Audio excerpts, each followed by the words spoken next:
Hello, everyone. This is Matt Ellis with Measurabl. We're hosting your panel today on asset level reporting and investment grade data. It is 11 a.m. Pacific. We're going to go ahead and wait about 2 minutes or so to let people join into the conference line. So we'll be on silent for about 2, and then we'll kick off with the formal presentation at 11:02 a.m. Pacific. Thank you.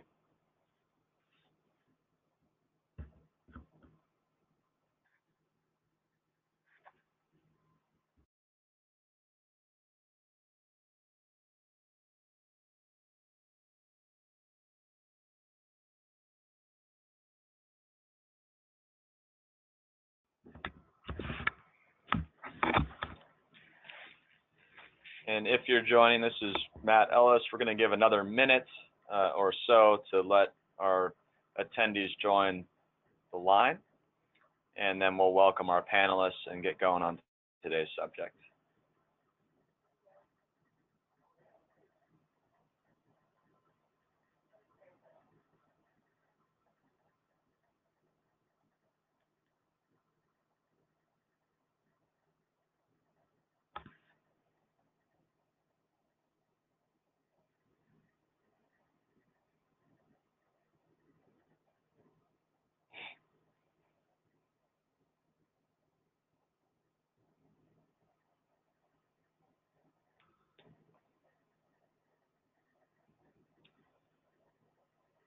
Okay, everybody.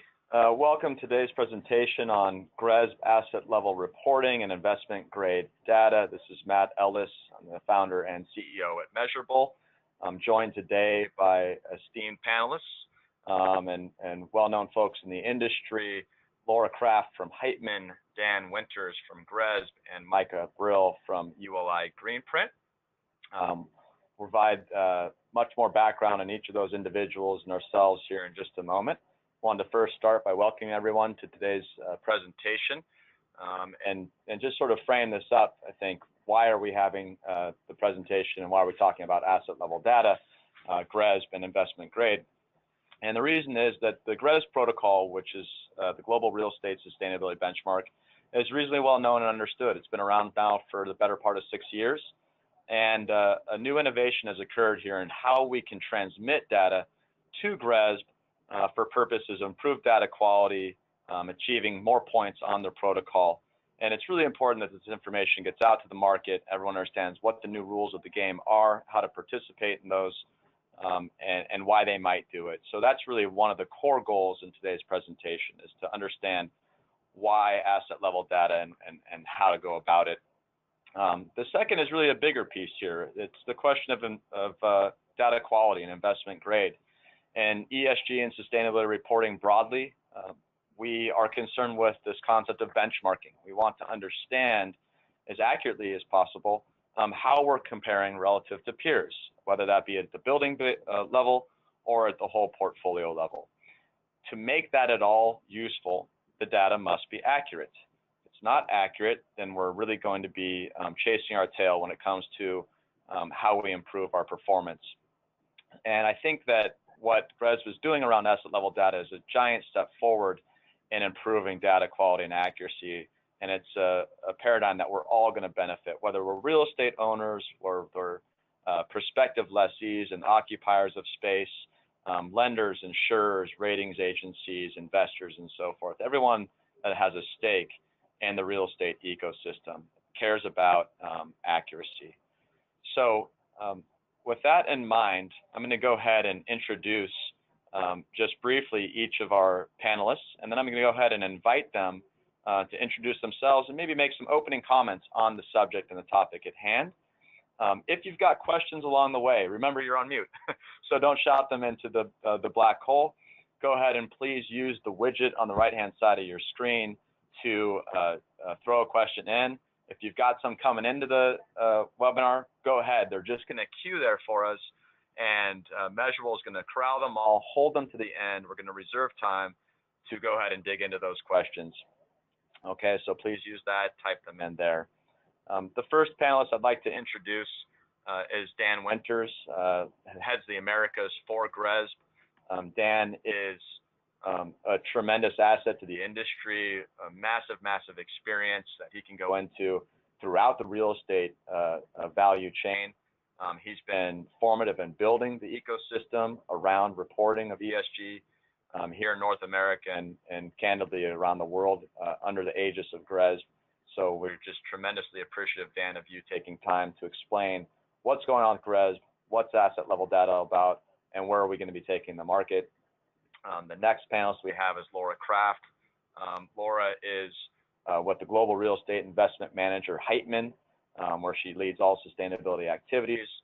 I've had the pleasure of working with Laura for a couple of years now, and she is one of the most practical and thoughtful people when it comes to how she conducts sustainability activities, whether it's about management day-to-day or about reporting. And so she can really give everyone from an operator's perspective, owner's perspective, her thoughts on investment grade data quality and asset level reporting and management.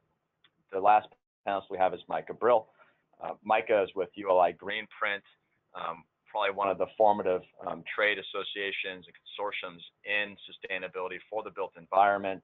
They have one of the most prestigious membership lists out there. It includes folks like Heitman, but also Prudential and BlackRock and Tishman. So they really are a bellwether for where the industry is going, what they're thinking, and he has a broad perspective on the subjects today that we're talking about. So we're excited to hear from each of them. For Measurabl's part, we're a sustainability data management system. So this webinar is being broadcast out of San Diego, where we're based. We have a global system that you might think of some extent a Energy Star globally, where you can measure, manage, report on sustainability. We take the responsibility seriously of serving around 5 billion square feet. So we really care about data quality, and we're anxious to learn along with all of you today how we can do more and do better in that area. So kicking off then, Dan, I'd love for if you just share a bit about GRESB and your opening remarks on the topic of the day. Awesome. Thanks, Matt. That was a great introduction. And, you know, as I say, the thing that geeks me out about this whole ecosystem, and it's all of us that are on the phone, not just the presenters, but the folks that are dialed in here, whereas it really takes all of us to help move the industry. I think that's the commonality that draws us all together. And so when GRESB was started back in 2009, and you should just click to the next slide, because I think these really tease it up. So I'm going to start with a story. It was started by a group of institutional investors, and they're the ones that are putting, you know, hundreds of millions of dollars to work into private equity funds like Heitman's, or into listed property companies. You know, here in the U.S. we call them REITs. And you know, sustainability became a thing in real estate, and there's a lot of leadership that happens within our industry that really started to move the needle more so than other industries. And so as sustainability started to grow, a number of these investors said, well, hey, you know, what are our investment managers doing on these issues? And what they quickly discovered is that there's a differentiation of behavior in the marketplace. There are certain organizations that were taking this stuff seriously and had procedures and protocols and were doing things on Energy Star and benchmarking and LEED. And there were other organizations that, you know, honestly didn't much, you know, participate in the opportunities, the business opportunities of what we call ESG in the capital markets, environmental, social, and governance issues, and basically best practices. So, you know, two of these institutional investors come to mind for how this industry has moved forward. So it's the story of PGGM, which is a big Dutch pension plan. They, along with CalPERS and another 100-odd institutional investors, have all signed something called the Montreal Pledge. The Montreal Pledge is a pledge to issue a carbon footprint of their investment holdings by the year 2020. So that comes along with, you know, well, how do you do that? Where's the data? So the real estate industry is well positioned to be able to do that, but only if you can get some good quality data. And so we've got 70 institutional investors. I'm picking on 2 of them right now because they're showing tremendous leadership here. You know, we have others that have also signed this, the Montreal Pledge. But it's important, I think, to understand that there's, you know, other pressures out there that are driving what's happening on ESG. So GRESB, if you look at the slide, right, we've got institutional investors on the left-hand side. On the right-hand side, we've got the people that participate in our annual assessment. They're the private equity fund managers and the listed property companies. And one of the key questions within GRESB, right, there's 40 different indicators. It covers a multitude of aspects, 7 of them. We'll see that in a slide in a moment. But one of the key questions is, can you get the energy, water, waste, and greenhouse gas emission data on your portfolio? Now, there's some private equity funds that have, a handful of assets, 10, 12. You can pretty much wrap your arms around that. But there are others where you've got hundreds and hundreds of assets that make up these funds, and asking that question, can you get this data? It proves difficult. The idea is, the old adage, what gets measured gets managed. Well, that's fine, but that's almost become passé. What gets measured gets improved. And that's where, the GRESB is the framework that drives people to really focus in on this. And then other groups emerge, like Measurabl, with their tremendous software that allows you to be able to do and wrap your arms around the, the energy, water, waste issue of your portfolio is key. So the takeaway from this slide is you've got an ESG framework called GRESB. You've got data consumers on the left-hand side, right? They're using it in decision-making, engagement, portfolio monitoring with their investments, which are being run and managed by the folks on the right-hand side. And there's a group of data providers that are helping these folks get industry intelligence and make progress and set milestones as they're looking ahead to 2020 and 2025 within their portfolio. So that's really the key concept here. So with that, I'm going to move on to the next slide. I'm going to go kind of quick because, I think everything will start to bubble from here. So what is our goal? We've got 70 institutional investors, and the GRESB framework is designed to enhance and protect shareholder value.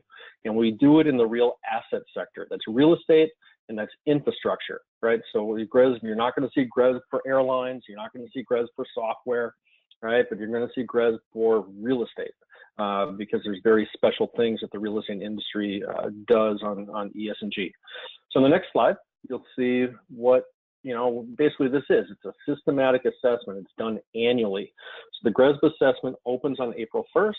People they go to GRESB.com, they log into our portal, and they start answering, the questions and uploading information to validate those answers on a series of metrics. And ultimately, it gets down to asset level data that drives a number of the indicators that are within GRESB. So as the portal closes at the end of the second quarter, the GRESB staff goes into validation mode. And not only do we look and see who answered what, but there are also evidence and things that need to be uploaded to show that, yes, indeed, you actually have a policy in place, or you have, data to support your tallies on GHG and energy, water, waste, right? Within that, we benchmark and we score objectively all of the participants. Last year, we had 850 from around the globe. That's 200 listed property companies and 650 private equity funds participated in the GRESB assessment. And the key thing, and the B in GRESB, is benchmarking, right? We give everyone a score that's relative to their peers, and we provide a benchmark that says you're here. That hopefully you're, if not, it'll show that there are perhaps some groups ahead of you, and there might be some others number one behind you, and it gives you a subjective snapshot of where you are today with your program, and give you some ideas as to things to focus on to improve as you look to 2020. Okay, so on the next slide, and there's some animation here, we're gonna kind of click through this. So there are 7 different indicators that drive GRESB. Those are the ones on the left-hand side. Ultimately, they kind of bundle into either management and policy. Do you have things that guide your management decisions? And then how are those things being implemented and measured? Oftentimes, people that show up for the first time find out that they're doing a lot of random acts of sustainability within their portfolio, but they don't necessarily have an organizing framework in order to be able to bring those things together, because they're happening in different silos across the organization. And then the ability, once they are organized, to communicate that out to their investors. Hey, we're doing these things and we're making this kind of progress, right? Yeah, there's more work to do, right? That's the whole idea behind GRESB. And it really comes down to these 7 different aspects that drive that score. So on the next slide, you'll see sort of how the scores are framed. Oh, wait, there's some animation here. Here we go. So those are, how that score is depicted within the 0 to 100 when you get it, what are the different weights. And this document's available on our website, so you can read more about it. So keep clicking forward. Perfect. So I had talked about the organizing constructs, management and policy on the left-hand side and implementation on the measurement. This is the GRESB quadrant model. And organizations typically engage, get their benchmark score, seek to improve. So we see this upward and to the right trajectory, which is common. Oftentimes, organizations start with a low score, right? And that's what the whole idea behind benchmarking is. You understand where you are relative to peers, and then it's to put in place this idea of continuous improvement. So it's the typical trajectory is, you're in the sort of lower left, you get a 1-star the first year, and then you start moving up to the right as your program becomes more mature and you can get more data through organizations like Measurabl. On the next slide, I had mentioned that our scoring methodology, right? So there's a number of elements that go into that GRESB score. It's the supporting evidence, the benchmark indicators, whether or not there's some renewable energy can get you some points. One of the key things that we do is we do outlier checks. So the question in GRESB is, can you get that data? Yes or no? If so, how much? And typically the first time people participate in GRESB, it's hard for them to get that data. Years 2, 3, 4, 5, they start getting more asset level data. And when we validate this, we run this through outlier checks. To the extent that there are weird things and anomalies within the data, those things get kicked back and say, hey, you might want to check this out. But more often, working with proven companies like Measurabl help with getting that good quality asset level data, so no outliers are flagged, and you've got a really smooth submission, which is pretty key to the whole data ecosystem from institutional investor down to the participants. Next slide. Okay, so this is like the windrows diagram. I think there's some animation here, so let's click on it again, see what happens. Okay, so this is the difference between a 1-star and a 5-star fund in 2017. So the 1-star is like the dark green in the middle, and you'll see that oftentimes they've got some management things in place, maybe some policies, but look at what's missing, the low points. Performance indicators, that's really the asset level data section, and then building certifications, right? So those are the two areas that organizations really can focus on. On the stakeholder engagement side, it's often doing a systematic tenant assessment and engagement and finding out what's happening with your tenants and doing that, as well as internally with your employees. So that just kind of gives you a good where the leaders are leading and what they're able to do. And it typically happens after 4 or 5 years within the GRESB annual assessment process versus the 1-stars that are typically just starting out. Okay, so around in the corner towards the end, if you click on the next slide, you'll see building level data. It's the biggest conundrum. It's the hardest thing to get. That was quick. Okay, there we go. So investment grade is really what people are after, data that is assured, data that's gone through some good auditing process. And, clearly it's an administrative burden. If you've not done this before, you're going to scratch your head and say, wow, this is going to be hard, right? And that's why this ecosystem has grown up with tools that are able to help that happen. We've offered an API to the marketplace, so folks like Measurabl can have pretty much a one-click, right? If you're using Energy Star, you can bring it into the Measurabl platform, and then boom, it can go right out to the GRESB assessment platform on or before that due date of June 30th, and it's really designed to reduce that burden. So in the last slide that we'll show, let's see, we're going to see that animation again. Okay, and what do we got next? There we go. So you'll see in Europe, 57% of the participants have been able to get, precise data coverage on their portfolio. So the point of this is that A, it's possible, and then B, we're able to look at intensities within the different property types, and you can see, from a benchmark perspective, if you're ahead, behind, and it really brings a lot of focus on this issue. And what gets focused on in organizations gets managed, gets improved, it gets CapEx dollars, and it becomes part of the whole integrated investment process. So here we are. My last slide will be this next one. And it just shows where the impact is. So there's two things here. One, the number in circles are the number of participants by region. You'll see in North America, we've got 204. The dollar amount is how much of that translates into assets under management. So here in North America, we can really move the needle. 2/3 of the money that's reported in the GRESB come out of North America. And you know, it's just it's a humbling and it's a great experience to be able to be part of the group that's really moving ESG forward. So I just wanted to leave you with that, you know, we all can do it collectively together idea. So with that, I think I'm turning it over now to perhaps Laura. And if you don't mind, Dan, I'll interject. Yeah, do it. Summarize. So thank you. It's a tremendous overview, of course. And you notice where Dan was leading us and ending was this data originates from somewhere. This isn't a magic wand that it all exists. And in fact, it really is the aggregate of GRESB, if you think about it, is the aggregate of information all the way from individual meters, utility meters and buildings. You wrap that utility meter data with what spaces those meters serve and things that are happening at the asset. It's certifications, it's ratings, it's audits, regulatory exposure, occupancy rates, all manner of things. That soup, that's the asset level data that we're talking about. And you can see then how complex and how substantial that task is if you're like Laura, a segue to Laura, right, who has hundreds of properties to deal with on a multinational basis. So Laura, where you might pick up is, of course, you want to understand, tell us about what Heitman is and your thoughts then about the task at hand and how you deal with it.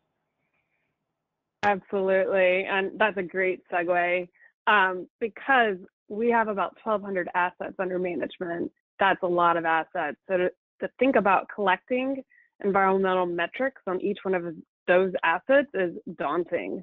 So to give a little bit about Heitman, we are an investment management company, a real estate specialist. We've been in the business 50 years. We have roughly $40 billion under management. We're privately owned. And we're invested in North America, Europe, Asia Pacific in private equity, debt, and securities, so public equity.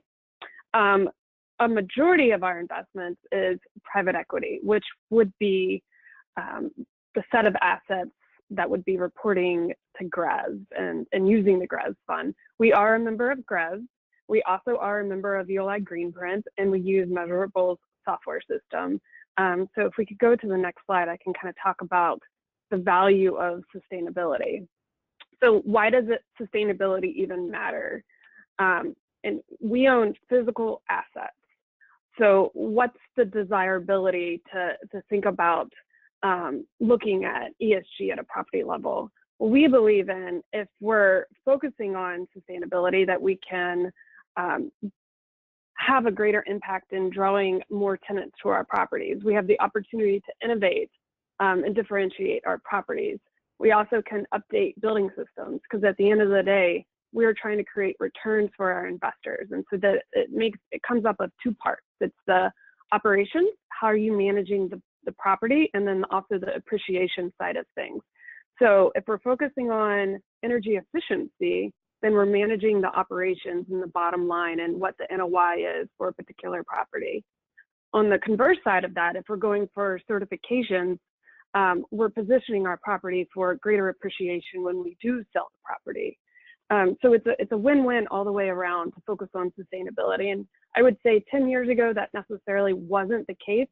Investment managers were focused on returns, and was sustainability, energy efficiency was kind of a new thing, but no one knew exactly how it was going to funnel back into the investment world. So now there's a pretty strong case that focusing on sustainability improves the cash flows of the property and then also the appreciation part of the equation. So let's move to the next slide.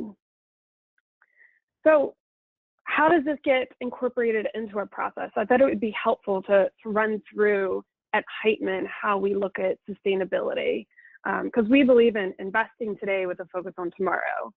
So our process integrates ESG into the whole investment process from the beginning of acquisitions.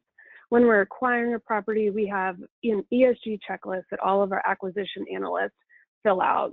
It goes through what are, how are the operations set up? Is the property located in an environmental or climate risk area? What are the utility expenses? Have upgrades been done at the property? And if not, then what can we do? And so that gets included in the underwriting of a property. So just say an easy one is looking and identifying that lighting hasn't been upgraded.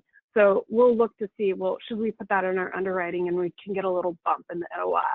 Again, once we acquire a property, or I guess once we've approved it in our acquisitions process and our IC process, investment committee process, it goes through due diligence. And during that period of time, we do a real deep dive on what sustainability aspects have been undertaken in that property, thinking about the energy audit and proposed costs and savings. And it flows through to asset management. So what kind of projects can we do? And then that's also where we start tracking all of the data, those metrics, the energy, carbon, water, and waste that get put into the Measurabl system and flow through to GRESB. So maybe we move on to the next slide. So this details our streamlined tracking and benchmarking. Now we've acquired a property, it's gone through due diligence, it's in asset management. What do we do now? Now we have this property, we're gonna track it. And we are, as I said, we're a member of ULI Greenprint, and we utilize Measurabl software system. And just to give you some background, I've been in this business, sustainability business, when we were tracking data on Excel spreadsheets. It's mind-numbing, a lot of room for error. So I've been very pleased with the progress of data system applications that can track this kind of these kinds of metrics. So with Measurabl, we do automatic utility sync. So our property managers go in Measurabl system and type in what accounts, energy accounts, water accounts they have at their property. So that meter level information is synced directly from the utility company. So it eliminates manual entry from our property managers. It also eliminates Excel spreadsheets. I can't tell you what a time saver this is, because it really allows our property managers to focus on what's important, such as upgrading the property for energy efficiency and thinking about how to engage with their residents and tenants on sustainability, and not in the numbers in an Excel spreadsheet. Also, the data can flow through to Energy Star, help us with our Energy Star certifications, benchmarking, the city and state regulations. And then lastly, we, Heitman, have our dashboard, so we can look at how assets are doing over time. We can track fund level progress. And so it's really helpful to kind of toggle between the data. And what's not on here is Measurabl has a way that can sync directly to GRESB. So we respond to GRESB, and we're a GRESB member. Pooling that information together and kind of seamlessly streamlining it into GRESB is really, really helpful as well. So you think about all these data, it's changing hands. It's going from property manager to asset manager, and now we have it, and we have to transmit it to GRESB. So to have a system that can really sync all these places is extremely helpful. Let's move on to the next slide. Again, this just reiterates some of the things that we do and why we think sustainability is important. Yes, it's important so that we can collect it and send to GRESB and have a pretty report at the end and be able to send it to investors. But what's really important for us is the bottom line, because we are, again, an investment management company. We're trying to create those returns. We're looking at what can we do. I mentioned lighting before. I'm going to mention it again here. It's really the best. It's typically has a really quick payback. And in this case, we're looking at upgrading our fixtures just to standard lighting versus LED. LED costs a little bit more. The incremental was $170, but we saved on annual expenses from reduced consumption as well as maintenance. So you add that together and it's a 53% return on investment. A lot of times you have these lighting posts out at retail centers, and the lighting is way up there and you have to get equipment to actually get someone up there and change the light bulb. So that's expensive. It's not only that you have extended life with LED, it's that you have less maintenance. So overall, you know, we're a big proponent of ESG, we're a big proponent of sustainability, tracking metrics. What you measure, you can manage. I believe Dan said something to that effect earlier. And so I think it's great over the past, you know, call it 10 years that we've had GRESB, we have ULI, we have Measurabl. The market's really maturing, and I'm really happy to have these tools and these ways to see how funds and properties are doing, and just to really move the industry forward. So with that, I will turn it back. Thank you so much, Laura. Well done. And one of the things I found most valuable here is looking at the flows of data, right? Because I think at the heart of this presentation today is it's fairly technical. We're talking about these artifacts, these things that occur in a building's life cycle, like its consumption of energy and water. Where does that occur at some meter? And then it has certification programs it goes through, and that they get attached to the building. And then there's a multitude of places that data actually has to go, right? One of them is GRESB, but Laura mentioned another one, which is for North American real estate owners is often Energy Star, portfolio manager. We can't have, you can imagine the burden of typing in every building, everything that goes on into some place, aggregating that, pushing that in different formats into different systems. And if any of you have ever played the game of telephone when you were in grade school, you know what happens after a few phone calls along the line, right? The information gets all garbled. And this leads to that classic problem that's also a topic of discussion here, which is quality, right? So Heitman has conceived of and implemented a system to enforce quality really by streamlining, by simplifying in flows of data and collection, quality can rise. So that was very valuable, Laura. Thank you. And that's one lens then. That's an operator and owner's, investment manager's lens on this issue. Passing it to Micah Brill from ULI, Micah is sitting sort of on top again, right? He sees the industry and best practice across ownerships of all sorts of sizes and complexity. So Micah, maybe you could tell us about ULI Greenprint and share some of your thoughts here. Thanks, Matt. Thanks, Laura and Dan. You can go to the next slide, please. So just to give you a little bit of overview or context, Greenprint is a research center within Urban Land Institute's Center for Sustainability. ULI has about 40,000 members globally, and the Center for Sustainability focuses in three main areas. Greenprint is one of them, which focuses on energy and environmental performance in the real estate industry. Our members are large real estate owners and institutional investors. The Center for Sustainability also has programs on urban resilience, which focuses on working with communities to adjust to the impacts of climate change, such as stormwater impacts or increasing sea levels, and building healthy places, which focuses on research to promote healthy placemaking. So the next slide. So I think Dan made a point earlier on. I want to sort of go back to that point, which was that long-term investors, the institutional investor communities, really came together to enable GRESB. Greenprint really was founded from real estate owners. It was founded by a consortium of owners to be able to create consistency and enable reporting around sustainability metrics in a streamlined manner to their investors or their stakeholders. And in 2009, our founding members came together and felt like it was an opportunity to develop a strategy for capturing data and reporting on sustainability metrics. This was in 2009. There was not Measurabl. GRESB, I think, was just being founded, so there was little structure. Greenprint sort of created that from our membership group. And as a group, they have a goal of reducing emissions by 50% by 2030, which is in line with IPCC's goals. Next slide. So here's a list of current members. We're sort of growing all the time, and have increased to about I think 9,000 properties globally. Next slide. These are the 5 main areas that Greenprint works in. I'll be talking about data and benchmarking and knowledge sharing a bit more throughout the rest of the slides, but I wanted to touch on the other 3 bits. And sorry about the formatting. I think when the slides were merged, some of the font got changed.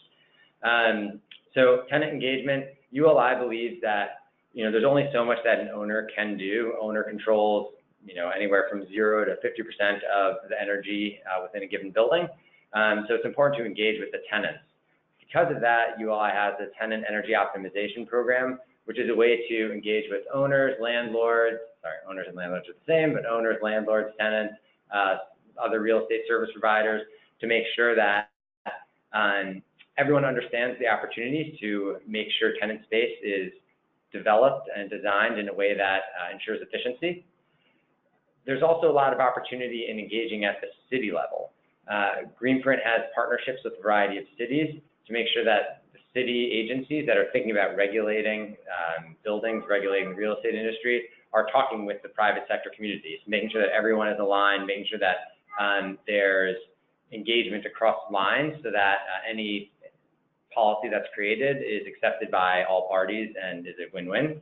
And finally, strategic partnerships, which, like this presentation, where we are in conversations with GRESB, we're in conversations with organizations like the 2030s District, to make sure that Greenprint understands what's happening in the marketplace and is able to communicate that to our members so that they have a sense of what's going on both locally and globally on real estate sustainability.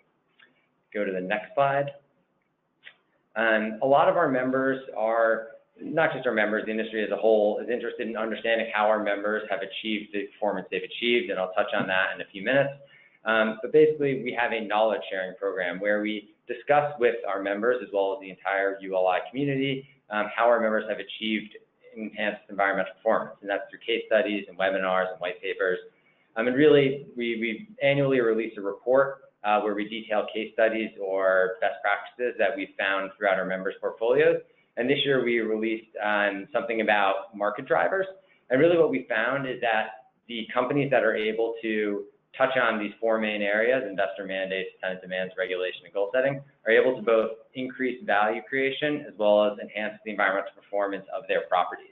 And this is because if you are sort of supporting all of those market drivers, you're able to charge more for your properties, you're able to have faster leasing rates, you're able to trade your properties at a higher valuation because you are creating more desirable assets.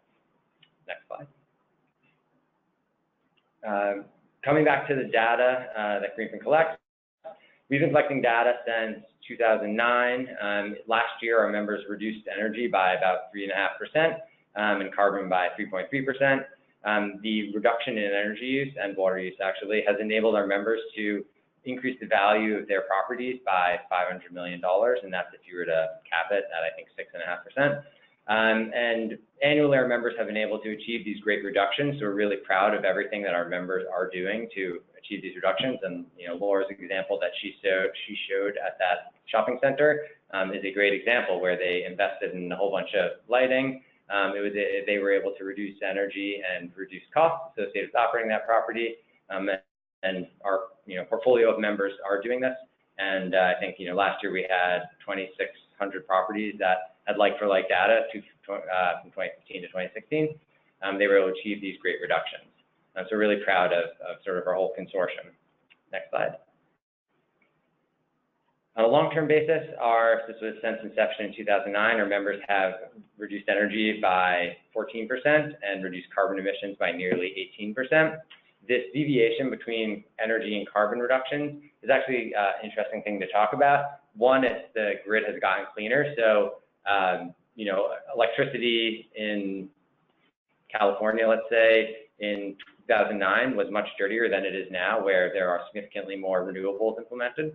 Additionally, members are procuring renewable energy directly for their portfolios. So instead of purchasing energy directly from the grid, they are buying cleaner energy from third-party providers, and they're able to show that they're offsetting emissions through that cleaner energy purchase.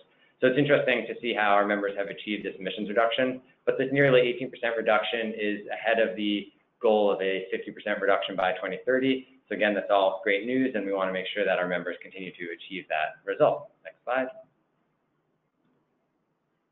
This slide sort of encapsulates everything that Greenprint focuses on, and I think it gets to the sort of point of this presentation, which is this focus on asset level data. And so at a sort of as a basis, Greenprint as an organization wanted to create a benchmarking platform. In order to benchmark your properties, you need to be able to capture asset level data like property certifications, property characteristics like area or number of occupants, energy. You need to be able to do data quality checks on that data to make sure that everything was consistent year over year, month to month, in any way you sort of sliced it.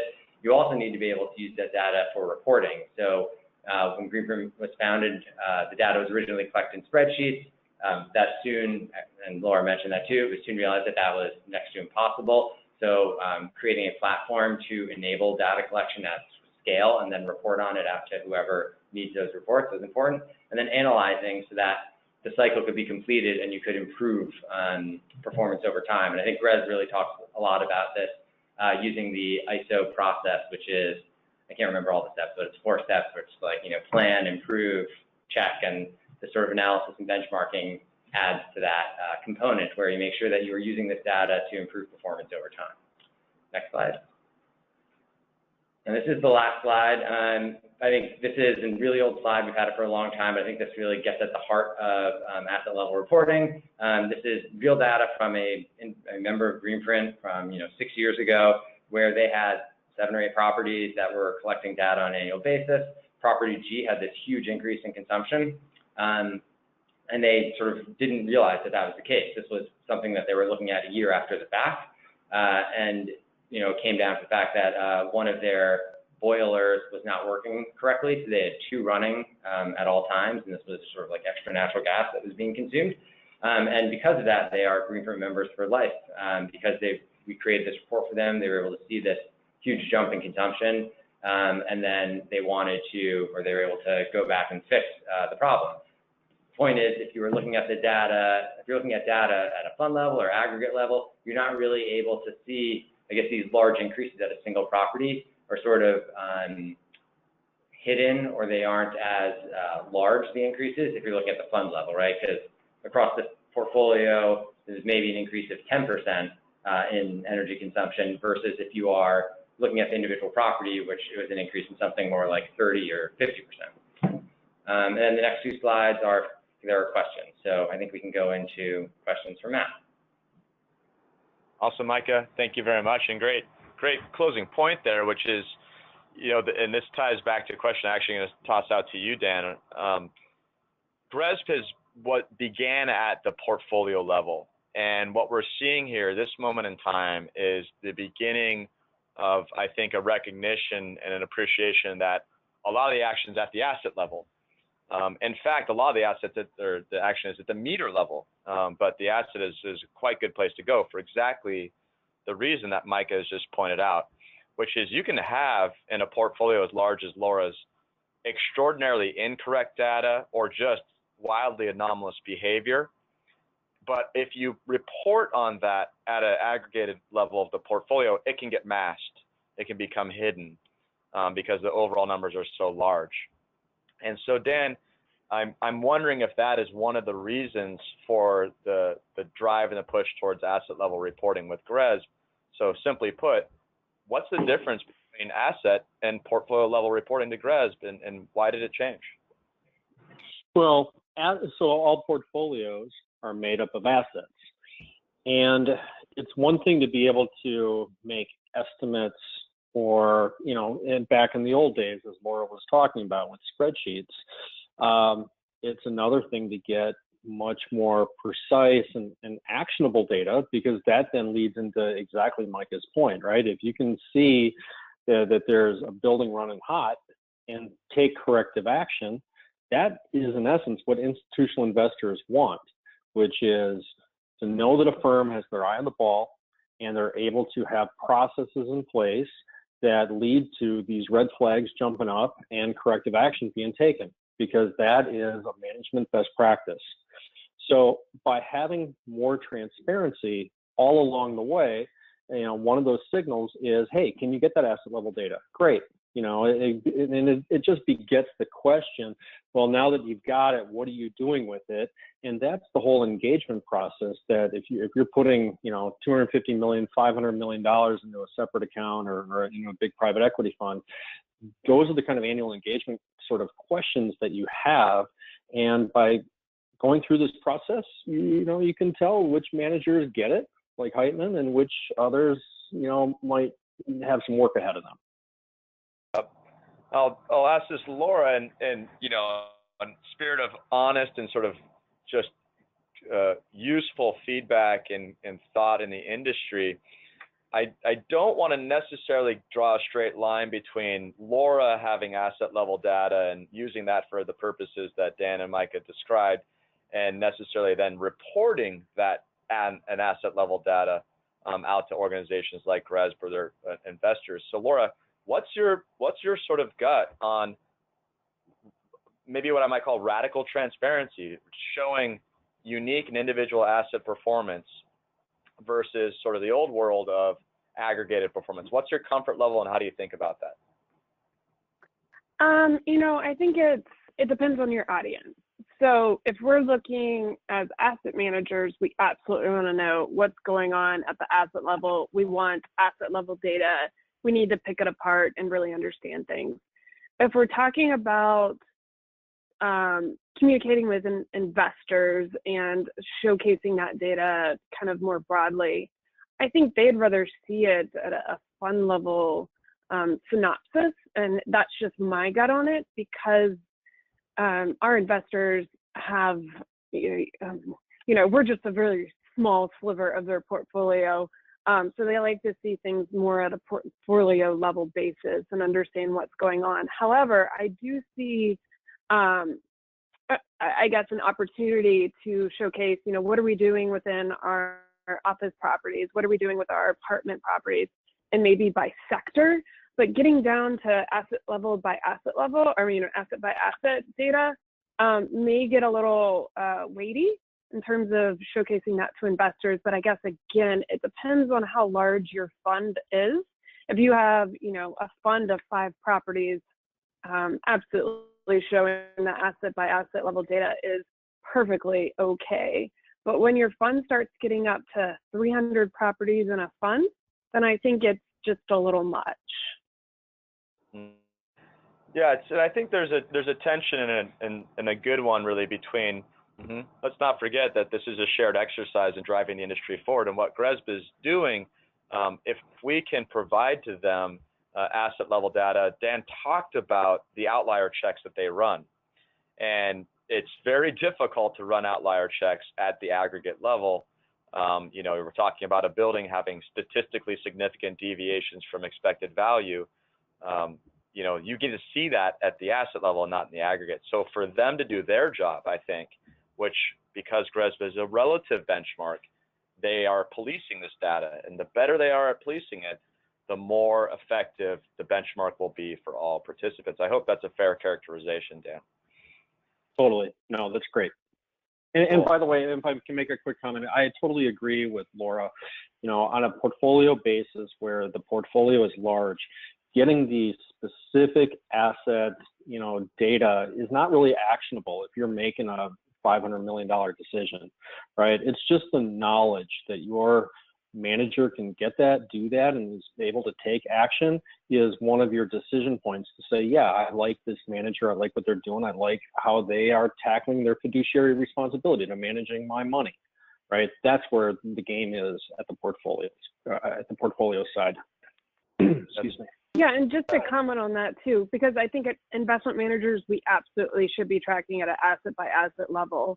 But just in terms of showcasing that more broadly, I think it's more, you can give it at a property type sector level or a fund level. But, if the investment manager is not tracking at an asset by asset level, and if they're just tracking at a fund level, just rolling it up, then I think there's a problem. Yeah, just talking here for everyone on the call really about the tension between what's reported and what's managed, right? And sometimes I think there's a lot of it depends on where you draw those lines. A question came up that Dan brought up the word API earlier on. Obviously, it's a technical term. Not everyone knows what it is. So it's application programming interface. So when we're all talking about sharing data between Energy Star, Measurabl, your utility provider, GRESB, et cetera, we usually use the word integration. Those systems are integrated. And the technical term for that is an API. Most commonly is how we share that data. It's just a way for computers to talk to each other. So hopefully that clears that up. Back to the topic at hand, so Micah, you just heard kind of about what's reported, what's tracked. You're sitting on top of, you said, nearly 10,000 assets, all different types of ownership philosophies and investment philosophies. So what's your take on this? Or is the market equipped to do this? Where do you think we should draw the line? Yeah, I mean, I think every ownership group has a different perspective on how they want to share their asset level data with their managers. I do think, Dan makes a good point that as a investor, it's nice to be able to know how your money is being used, and as a real estate manager, you are the fiduciary. You should be able to communicate to your managers what's happening at every single property. I also think, sort of in line with the way things are going in this world, more transparency seems to be the norm. Many cities are enacting benchmarking regulations. This is in the US. In Europe, there are EPC codes, which basically talk about how energy efficient and water, so how efficient a given property is. And so, there is sort of more and more transparency coming into place, and I feel like everyone is sort of going to have access to, in general, the average performance of a given property. So I think being proactive and being able to share with your managers the asset level data, if they are interested, is meaningful. I also think if they know you're managing the data at the asset level effectively, they won't ask for it, right? They'll be happy for the portfolio level reports. And I think sort of that'll be an area of focus. I think also at the asset level, the investors are really allocating capital for the long term. And so again, like being able to show the asset level data over a long term shows that you are managing the properties well. Agreed. There's, Dan, setting the record straight on scoring. Okay, you talked about how GRESB is scored. Does asset level reporting change how you're scored in any way? So you can ramp up on, do you give portfolio level data? If so, how much? Is it 25%, 50%? You can then ramp up and get more points by giving asset level data, and that then runs through our protocols, to your point about making sure that it's getting more institutional grade quality. And then there are certain organizations in Europe that take even another step forward, and they get that data assured. And that means that somebody, is really looking closely at that monthly data. I mean, that's not something GRESB does. We get 850 submissions. It's very difficult to do that. But there are service providers out there that can do that. And, that's another level that does get awarded, gets recognized within GRESB as another step forward, as a differentiation of positive behavior and best practice. Yeah, Dan's referring there, for those of you who have gone through the GRESB reporting process before, throughout the survey, and in particular in the performance indicators aspect, they ask whether the data has been either third-party checked, verified, or assured, different and varying degrees or flavors of third-party review, right? So, and if you do those procedures, you're eligible for additional points, which really can add up throughout the protocol or the assessment to the difference between first and second and fourth and 10th as the overall competition heats up. Micah, you talked about, I thought, a really interesting statistic, which is, hey, building owners really only have access between, a few percent and maybe 50% of energy consumption of a building. The reason for that is that there's these folks called tenants in there, right? And it's very common domestically here in the US and internationally as well for tenants to be siloed off. They control the utility data. This is a big industry or issue in the industry about access to that data. And I wonder about moving our reporting down to the asset level and expectations around data coverage and the relationship with tenants. Maybe you could talk about some of the programs ULI has been doing around tenant engagement, and do you see that being a driver or a way to solve for this split incentive and split consumption? Sure. I think, there's a few ways that can be sort of viewed. I think many tenants are just the larger Fortune 500 companies, as well as sort of many smaller companies that want to be focused on their employees' health and well-being, are interested in how their spaces are performing. Now, I think energy is sort of one piece of that, but I think what is more tangible is sort of the health and wellness component. And so those are, the indoor air quality. So what are CO2 levels? What are the VOC levels? What are the light levels? Is it sort of healthy light? There's a variety of metrics, and you can look online there's actually really great research that's come out of Harvard about sort of the health and wellness and how health and wellness impacts productivity of employees and tenants. And so that's really driving a lot of this focus on being able to capture space level information. The health and wellness data is much more challenging to capture. It's just not yet defined exactly how you want to track it and where you track it and how it impacts folks. But I think at a start, the tenant level energy and water use is possible to track. And many of our members are starting to become interested in that sort of tenant level data collection and reporting. And that's both to support the tenant level sustainability initiative. So many tenants are trying to get LEED certified within their spaces. Many tenants want to be able to track and then report out on their carbon emissions in their lease spaces. So it's sort of a two-way street there. In order to support that, ULI has a tenant energy optimization program where we try and work with tenants and owners and other real estate service providers to make sure they are working together to enable the most efficient build-outs, as well as strategies for sharing data, which include like green leasing and whatnot. And there's a lot of great green leasing resources out there, such as IMT. And then additionally, I think where the Greenprint and Measurabl partnership works really well is Greenprint has a view into what our members are interested in, and Measurabl has a sense of what their clients are interested in. And what has sort of been bubbling to the surface is this ability to work with tenants on creating a platform to track their own data if they have interest.